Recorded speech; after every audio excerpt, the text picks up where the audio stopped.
Hello.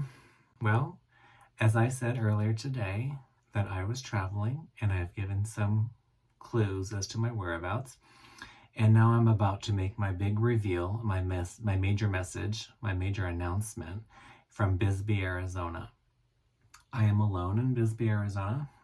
Um, Jim was invited. He did not want to come, and it's a good thing he did not come because it's very hilly. There's a lot of inclines and steps here that would have just made it very difficult for him to get from point to point. It's difficult for me, and I can only imagine how it would have been for him. Anyway, today is October 2nd, 2021. That means it is 52 years since I was born. So today is my 52nd birthday. And I'm about to make several major announcements, as I have indicated to you guys earlier in the week. I think it was just a couple days ago or so. Anyway, before I get started, I want to let you know this is something that I have been thinking about for several months.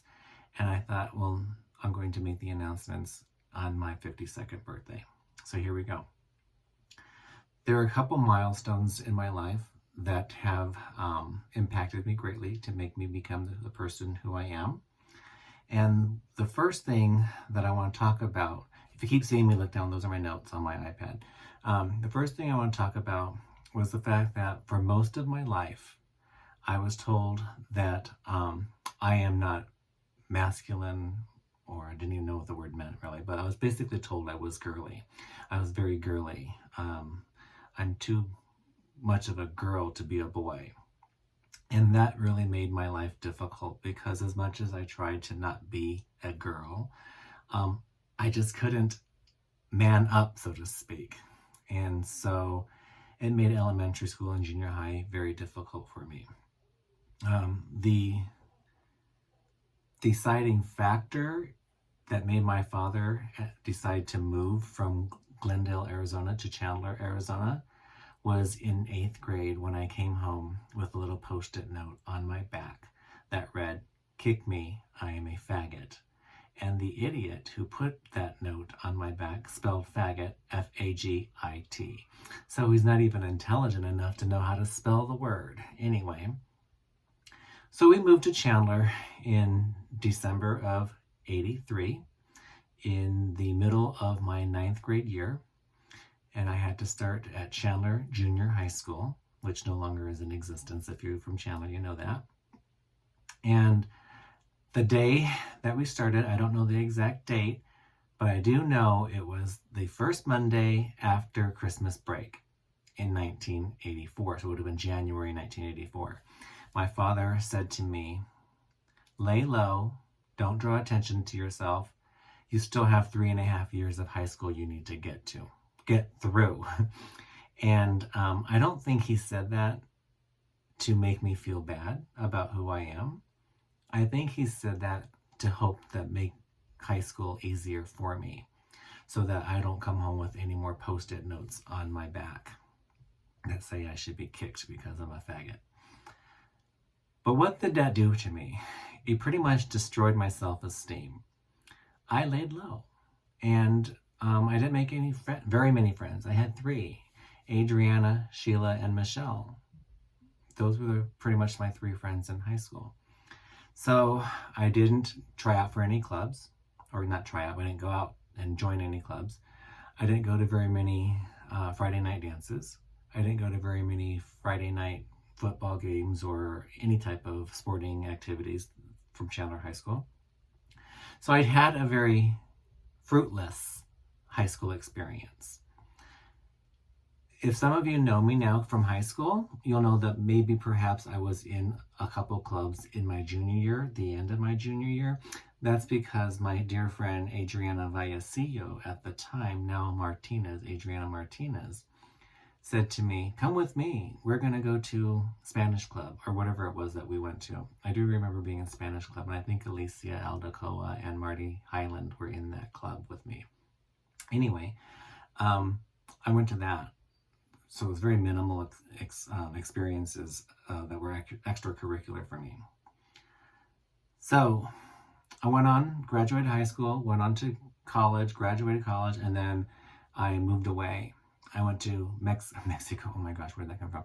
I went to Chicago, Illinois to become one of millions so I could go in hiding so that I could figure out who I am and figure out who I'm supposed to be. Part of that journey consisted of me going to counseling. And through counseling, I learned to come out as a gay man. And through counseling, my counselor told me when I was 24 years old, he says, I need you to stop hating yourself. I need you to start loving yourself. It was so profound, it woke me up. I didn't realize I was hating myself, but what I was hating about me was the fact that who I am. I wanted to hide who I was naturally. And every time I tried to be a natural George Malloy, it just came out very awkward. And it was very obvious that I was being somebody who I was not. And so I worked on that for approximately 8 more years before I was able to even realize that I was actually, at one point, realized I wasn't what I was calling editing myself. I remember one day when I was living in Florida and I was about 32, maybe 33 years old, and I'm like, oh, I'm actually an out and proud gay man and not even thinking about my activities, my behaviors, what I'm saying, what am I doing, what am I wearing, how's my hair. Wasn't thinking about it anymore. So it took a while to transition to that. So that's what made me who I am, and I can't help it any more than my eyes are brown or my hair is salt and pepper. Okay, so those are one of the things I wanted you to let you know that I'm working on. And I'm actually reading a book called Man Enough. I don't have it here in front of me, but it's a book titled Man Enough by a cisgender heterosexual man who at the age of 36 wanted to know, what does it mean in this country to be a man, to be masculine? So I realize now, after going through my master's program, that straight men have a problem understanding what masculinity is because toxic masculinity exists, right? In this country, we tell men all the time what they should do. And if that doesn't come naturally to them, are they not a man? But anyway, that was my struggle for many years. I'm over that. I'm accepting who I am. The other thing I want to talk about was in December 1997, I became HIV positive. And I became HIV positive by a means that nobody should get it. Nobody should be raped. And as a rape, that product of that rape got me HIV. I didn't find out until September 1998. And I have a stigma that I've been carrying with me for more than 20 years. And that stigma goes with the stigma that's created in this country because of when it first came out, when HIV and AIDS first came out in the early 80s. It was a gay man's disease. It was a gay man who was irresponsible with his sexual practices that got him HIV. I didn't catch it from being irresponsibly sexually. I got it because I was raped. And because being raped and having HIV were two very stigmatic things to have to deal with, I just kept quiet about it. Problem with keeping quiet, as I learned from being in the closet, or I should have learned from being in the closet for 24 years, was that it's hard to live your authentic self. I find it very difficult for the last 23 years maybe to say I'm HIV positive, because and then I feel like, well, there's a whole conversation that has to happen after that for 15 more minutes about why I'm HIV positive and how I got it. And it's nobody's business. And I don't care anymore if people think that I'm an irresponsible, sexually active man when I got it, because I know my truth. And I'm telling one time my story. And I hope there's most of my Facebook friends will hear and learn from me today that I got it because I was raped. It took me 7 years of living with that before I went and sought counseling to realize that I was not the one who asked for the rape. What I learned in my gender studies and women's and gender studies classes in my master's program is not any different for a woman when they get raped. They think they're the one at fault. And for many years, I thought I was the one at fault. Must have done something to tell him to do that to me. And so I had to get over that. I had to come to the point where I realized it wasn't anything that I said, did, wore, anything. That person was just going to do that to me, regardless of what I did. So it took me about 6 or 7 more months in counseling to get used to the idea, or to accept the idea that it wasn't my fault, and to live with that. I'm doing very well. It's been more than 20 years or so, because if anybody knows me, and recently with the vaccines and COVID and everything, I jump on things immediately.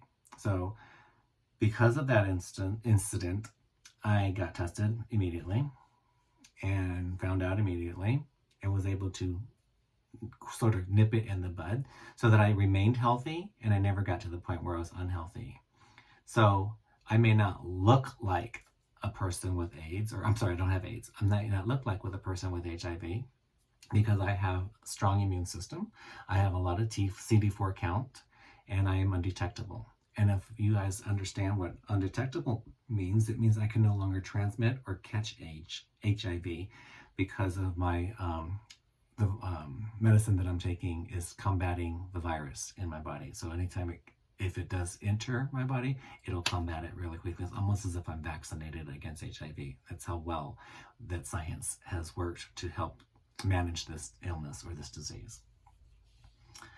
I'm going to go on talking about the last 18 months, where we all have been dealing with COVID and the pandemic and all of the shit that we have put up with. And in the early stages of the pandemic, in May of 2020, my daughter Giselle decided that she was a mature person, that she knew more than I did. How many parents out there have children who think their children know more than their parents, right? But she was just being belligerent. So much so that she ended up moving out of the house because she thought I was trying to take away her liberties, or whatever it was. And I haven't seen or heard from her since May 2020. And that makes me upset. It makes me sad. But I just have to accept that and move on. And hopefully that one day, if it does happen, she wants to come back to my life, maybe we can have a conversation and work that out. I need to let you guys know that it's not a pandemic related incident, but it happened during the pandemic. Moving on to the pandemic, we've all have been dealing with this since March 2020. Here we are approximately 19 months into this pandemic, and it hasn't gotten away. And in fact, the last few months, it's gotten even stronger than it had last year. We have vaccinations. Since December 11th, when the first shots were rolled out, December 11th, 2020, the first shots were being administered. You would think nearly 10 months later that we would be done with this. And we could be done with this if everybody did the socially responsible thing to do and get vaccinated. But the problem is, people think it's their right to not get vaccinated. And I believe everybody should have their rights, and everybody should be able to do what they want to do. However, what we don't understand is when your personal rights cross over into other people's rights and impact their livelihood or their lives, then your rights are in violation of others. So, what I have chosen to do so that I can live and breathe more freely during this pandemic, because I had to be careful.